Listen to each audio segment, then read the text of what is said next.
오늘 주님께서 여러분들에게 뵙고 또 권면의 시간을 갖게 된 것을 먼저 하나님 앞에 감사드리고 또 여러분들에게도 감사드립니다.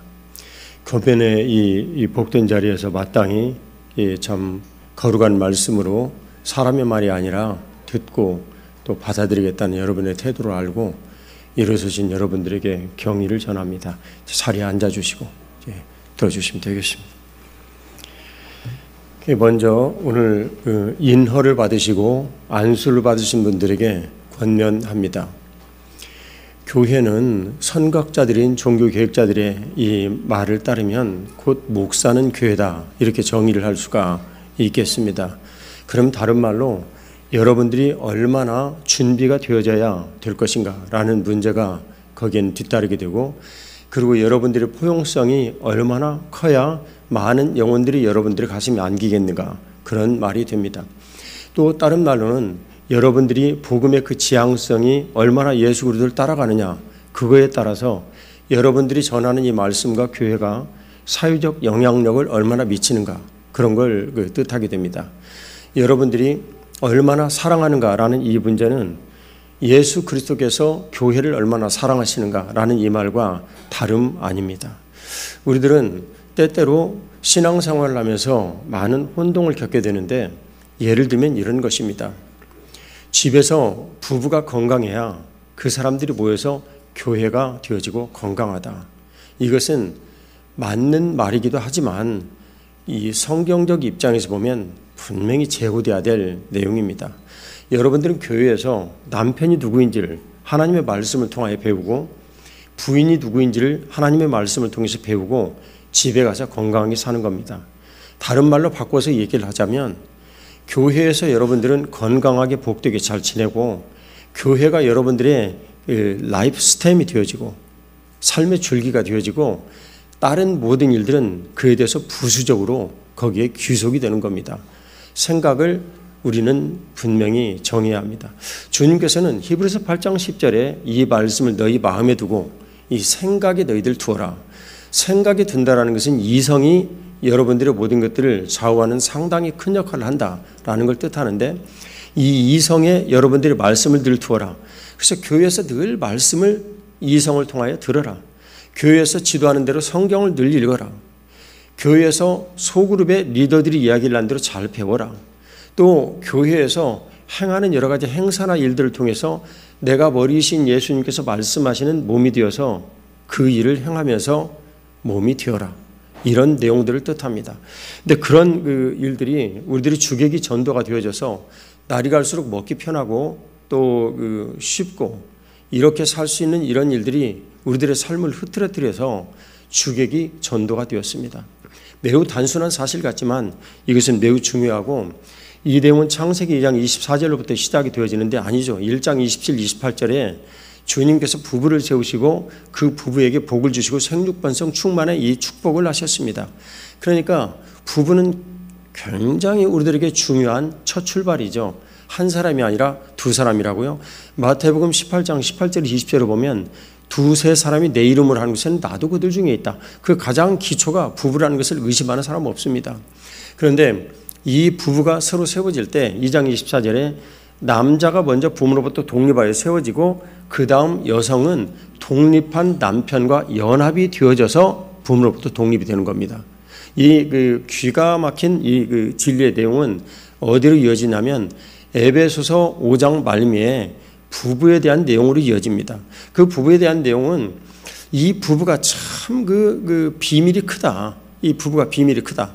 그런데 이 비밀은 곧 그리스도와 교회에 관한 내용이다. 이렇게 말씀을 하시죠. 그러니까 부부가 삶을 살아가는 이 내용을 보면 교회의 비밀이 거기에 다 들어있는 겁니다. 그래서 남편이 성숙이 되어지는 데는 부인의 고약함도 필요하고, 그리고 부인이 얼마나 기도하는가에 따라서 남편의 영향을 받기도 하는데, 여기에도 또한 오류가 있을 수 있습니다. 어떤 교회 가서 들으면 이 교회는 사모님이 기도를 많이 하기 때문에 사모님의 영성이 곧 이 교회의 모든 것들을 좌우한다. 여러분, 그런 말이 어디가 있습니까? 목사가 어떻게 사모님의 영성에 의존을 합니까? 그런 있을 수 없는 말들은 여러분들이 이후에는 하지 마십시오. 제가 오늘 여기 올라오는 분들을 이렇게 쭉 봤더니 사모님들이 참 너무나도 귀히 보입디다. 그리고 가슴이 아픕디다. 제 아내를 생각하니까. 얼마나 저분들이 또 마음이 아플까. 그런데 사모님들도 자부심을 가지십시오. 교회 개척 당시에 제가 8명 있는 교회 부임을 했는데 초창교회 등록하러 오는 분은 목사의 설교를 듣고 온 사람은 제가 알기에 한 명도 없었고 사모님 얼굴 보고 싶어서 왔어요. 그리고 교회 등록했습니다. 자, 다시 사모님에 대한 얘기는 조금 이따 얘기를 해야 되니까 목사의 얘기로 돌아가자면 목사인 여러분들에게 정말 책임이 다 주어지고 어깨가 넓으니까 여러분들이 사모님 안아야 되고, 그리고 사모님들은 교회 사역하다 보면 스트레스 받아가지고 굉장히 힘들어요. 그런데 친구들도 다 끊어지고 가족들을 만날 시간도 별로 없습니다. 그리고 자녀 양육의 부담은 가고요. 어디다 스트레스를 풀어야 되겠습니까? 남편밖에 없죠. 그 남편이 집에 들어오면 부인이 스트레스를 준다라고 자꾸 얘기를 하는데 그게 당연하지. 당연하지 않겠어요? 여러분들이 그것을 이겨내려면 말씀 읽고 기도드리고 그리스도인으로서 무장이 되어져야 아내로부터 공격을 이겨낼 수 있습니다. 그렇지 않으면 여러분들 거기에서 굉장히 실망하고 힘들고 어려워집니다. 제가 여기 사모님들 보니까 참 아름답고 귀하신데 근성이 보통이 아닌 게 보이네요. 참 여러분들 훌륭하십니다. 아주 곤조가 있게 보이시는데, 근데 곤조가 없는 분이 사모님이 되었다. 그것은 불행의 시작이에요. 불행의 시작이에요. 근데 그런 분들이 예수 그리스도의 이름으로 은혜를 받고 헌신하여 목회자의 아내가 되고 그리고 교회를 섬기는 겁니다. 제 아내 참 힘든 시간 보냈죠. 너무나 오랜 시간 동안 부엌에서 나오지를 못했습니다. 어느 날 기도드렸는데 부엌에서 끌어내. 그래서 부엌에 들어가지 말으라고 얘기를 했습니다. 참 오랜 시간 힘들었죠. 예배 드리는데 초신자가 데리고 온 아이가 너무 울어서 예배를 드릴 수가 없으니까 제 아내가 예배도 못 드리고 그 아이 업고 다니면서 암사동 주변을 왔다 갔다 헤매고 다녔습니다. 이 모든 여러 가지 이런 일들에 대해서 사모님들은 내가 그런 희생을 해야 된다는 말인가? 그렇게 생각하지 마십시오. 그건 여러분들의 숙명입니다. 그러지 않으려면 뭐려고 목사님하고 결혼을 했습니까? 결혼을 하지는 말아야지. 처음부터 판단을 잘 하셨어야지. 예? 결혼을 하셨으면 그것을 숙명으로 받아들이고, 이건 운명이 아니에요. 뭐 운명일 수도 있겠죠. 주님의 뜻 가운데서 오가는 것이니까 모두 다 운명으로 받아들이고 숙명으로 받아들이고 그런 줄 알고 살아야지. 뭐가 사모가 되었다 그렇게 불평을 하고 그리고 불만을 제기를 하고 힘들어서 못 살겠다고 얘기를 하고 그러면 되겠습니까? 이걸 받아들였으면 여러분들이 그런 줄 알고, 또 그리고 목사님 여러분들도 남자는 어깨도 높고 힘도 세고 그런데 사모님이 불평 좀 하면 들어줘야지. 사모님이 어디 가서 스트레스를 풀겠습니까? 남편 가슴을 때리면서 스트레스를 풀어야지. 예? 옆에 있는 분들에게 인사 나누세요. 나한테 스트레스 푸세요. 그 목소리를 그렇게 작게 해서 되겠습니까? 예? 분명하게 얘기를 하셔야지. 다시 얘기하세요. 나한테 스트레스 푸세요. 예. 그러지 않냐고. 사모님들이 어디 가서 누구를 의지하고 자기 스트레스를 풀고 그렇게 힘들고 어려운 일들을 감당하냐고요. 사모님 제 얘기 맞습니까? 틀립니까? 안 맞군요. 여러분들. 맞습니까? 틀립니까? 예, 남편한테 스트레스 풀으세요. 그리고 남편은 스트레스를 많이 받아야 성숙이 됩니다. 스트레스를 많이 받아야 성숙이 되고 그리고 기도의 자리가 얼마나 보배로운 해방구인지를 알게 됩니다. 거기 가서 기도 많이 드리시고 주님 앞에 나아가고, 그리고 물론 뭐 우리가 스트레스 푼다고 그래가지고 그걸 그냥 매일 그럽니까? 사모님들 여기 보니까 정말 거룩하게 보이시는데 내가 보는데 한 뭐 1년에 한 번 정도 좀 하시겠지. 예? 여러분들 1년에 한 번 정도 하는 거 받아들여야지. 저기 앞줄에 계신 사모님 대답해 보세요. 매일매일 스트레스 풉니까? 1년에 한 번 정도 푸실랍니까? 대답을 안 하시네. 그 1년에 한 번 정도 풀면 족하지. 보기도 아까운 남편. 예? 눈에 넣어도 안 아플 부인, 무엇이 어떻다고 그렇게 맨날 싸우고 그럴 수 있습니까? 받아들여 우려야 되는데, 주님께서 말씀하여 주시기를 내가 그리스도와 교회에 대해서 부부를 데리고 이렇게 얘기를 한다라는 것은, 요약을 하면 아내를 내 몸처럼 사랑하고 그리고 내 남편을 복종을 하면서 대해야 된다, 그런 걸 뜻합니다.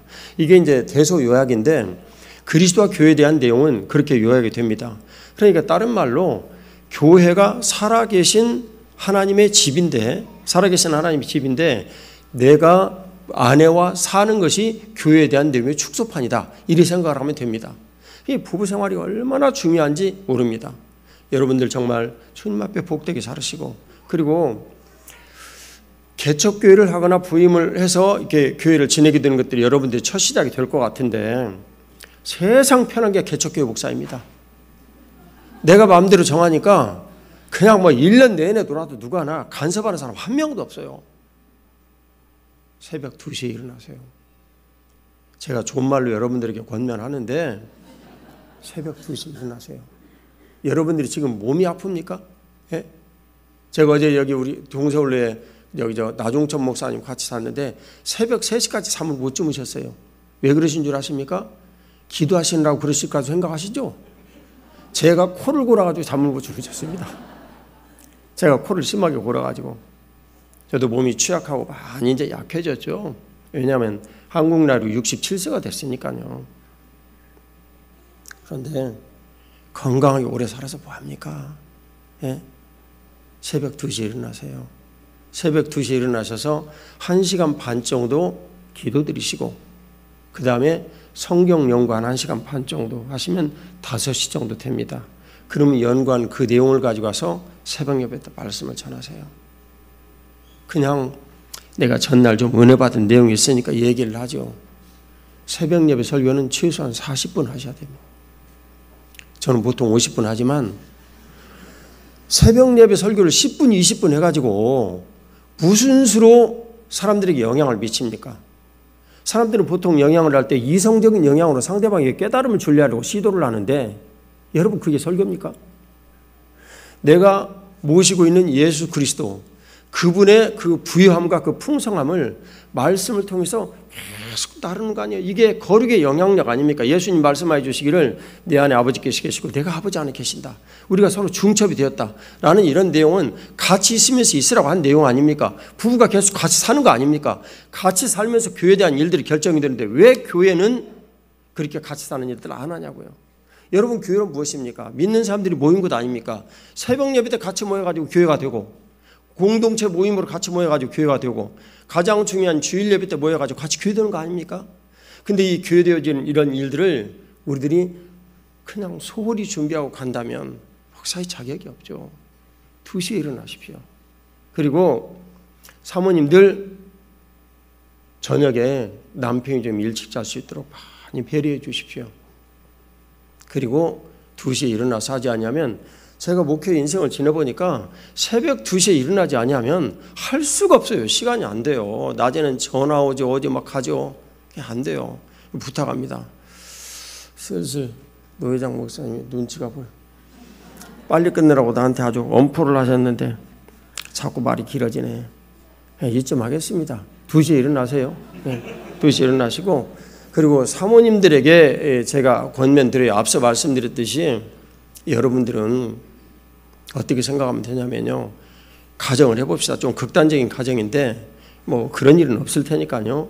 남편이 없습니다. 그럼 여러분들 뭡니까? 첫 번째, 사모님이라는 말이 사라집니다. 여러분들에게서. 남편을 귀히 여기십시오. 남편을 귀히 여기지 않으려면 뭐라고 결혼을 하셨습니까? 세 번째 질문입니다. 정말 남편을 귀히 여기고 여러분들이 존경을 하는 만큼 사랑하십시오. 저에게는 여기 제가 맨 처음에 그 청년부에서 사역을 할 때 나를 가르친 이유한 목사님부터 시작을 해가지고 그냥 기라성 같은 목사님들 여기 지금 다 계시는데, 여기 또 박영선 목사님과 너무나도 훌륭하신 저 김연수 선교사님 다 이렇게 계시는데 다 저를 가르친 분들이거든요.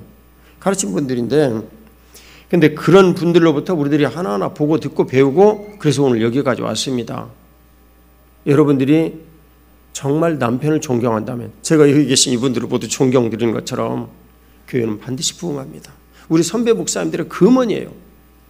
사모님이 그 교회 목사님을 존경하는 교회는 절대 부흥하지 못하는 법이 없다. 부정의 부정. 반드시 부흥합니다. 그 앞줄에 계신 그 사모님, 1년에 한 번 제가 스트레스 풀으라고 그랬더니 대답을 안 하시는 사모님, 얼굴은 후덕하고 참 훌륭하게 보이시는데 왜 결단을 못 하십니까? 네? 1년에 한 번만 스트레스 푸세요. 알겠습니까? 네, 대답을 했으니까 넘어가겠습니다. 충분해요. 1년에 한 번이면 되지. 근데 그날은 뭐 그릇 몇 개 깨져도 괜찮습니다. 뭐 목사님 여기서 얘기했으니까. 하지만 너무 자주 하지 마세요. 목사도 힘들어요. 아주 힘들답니다. 제 아내가 이 설교를 들으면 얼마나 좋을까. 예. 어쨌든 사모님 여러분 정말 힘내시고, 조국 교회는 사모님들의 꿇는 무릎으로부터 여기까지 왔다 해도 누가 이 말을 부인하겠습니까? 여러분들 참 위대한 선택을 하셨고, 어차피 살아가는 인생 내가 목사의 아내가 되고 목사의 아내가 되는데 주님께서 또 여러분들도 참 선택을 하셔서 사모가 되게 하셨는데 얼마나 복됩니까? 여기 그 서민지 강사님이 네팔에서 오셨어요. 네팔에 오셨어요. 제가 왜 이런 부부 얘기를 하냐면 이분 때문에, 이분이 그 드디어 현지에서 결혼을 하셔가지고 안수를 받게 됐다고요. 왜 도대체 우리 교단에서는 말이지 결혼 안 하면 안수도 안 주고 말이지. 결혼해야 됩니다. 결혼 안 한 사람 안수한다고 그러면 제가 가장 먼저 반대할 거거든요. 결혼해야 합니다. 그 비밀이 정말 큽니다. 그게 비밀이고, 예수님의 목회 기록인 사복음서와 그 목회 기록에 대한 이 내용을 쫓아서 디테일을 설명한 이 서신서, 거기에서는 핵심의 내용이, 예수님 뭐 돌아다니는 교회셨으니까 핵심의 내용이 교회론입니다. 그래서 교회에서 우리가 어떻게 삶이 변하고 새로워지는가라는 것을 모두 다 적시하고 있는 내용이거든요. 그 내용을 소아시아 7교회로 말씀하셨는데, 요한계시록 1장 마지막 부분에 7교회를 얘기하기 전에 주님 말씀하십니다. 내가 말이야 7 금초대 사이를 거니는데 지금 말이야 7배를 들었어. 근데 이 비밀이 크거든. 그건 말이야 교회와 그 사자에 대한 이런 내용인데 비밀이 크거든. 이리 말씀하셨어요. 그러니까 이 그 사자의 내용은 보통 이제 원어로 보면 앙겔로스, 천사 이렇게 얘기를 하는데, 어떤 신학자들은 이 내용을 그 교회를 책임지는 목회자 이렇게 주석하는 분도 계십니다. 그만큼 여러분들의 남편이 중요한 거거든요. 여러분들의 남편을 귀히 여기고 잘 섬겨주고 존경하면 여러분들의 교회는 성도들이 존경하고 귀히 여기는 교회가 될 것입니다. 여기 계신 그 부모님들과 주변에 성도분들도 계실 텐데 제가 권면합니다. 간단히 말씀드리겠습니다. 여러분들이 정말 행복하기를 원하시고 복되기를 원하신다면 여러분들의 이 자녀 혹은 또 여러분들의 목회자를 존경하고 존중하십시오. 그것이 여러분들에게 복된 일입니다. 교회는 정말 살아계신 하나님의 집이에요. 교회는 우리가 생각을 하는 이성적인 어떤 집단이나 모여가지고 화목하기 위한 이런 어떤 단체가 아닙니다. 교회는 그리스도께서 몸이시고 그리고 그분의 몸인 곳이에요. 그게 골로새서 1장 16, 17절이요. 유명한 에베소서 1장 22, 23절 내용입니다. 예수님 머리시고 우리가 그분의 몸이고, 그러면 머리이신 예수님께서 말씀하셨으면 우리가 순종하고 따라야 될 거 아니에요. 그런 거 아닙니까? 우리가 예배를 드리고 그 다음 뭐 말씀을 듣고 또 그 훈련을 받고 또 교제를 나누고 봉사를 하고 전도 선교를 하고 하는 이런 모든 일들이 예수님 머리이신데 우리에게 몸이 되어 말씀해 주시고 그대로 행하라는 것입니다. 옛날에 제사장들은 귀하고 손발에 피를 바르고 이 제사장, 우리들 얘기하면 장립식 이런 걸 했습니다. 근데 그 내용이 뭐냐면 듣고 어떻게 하라는 거예요? 손발로 순종이라는 거예요. 안 하면 죽는다는 거죠. 안 하면.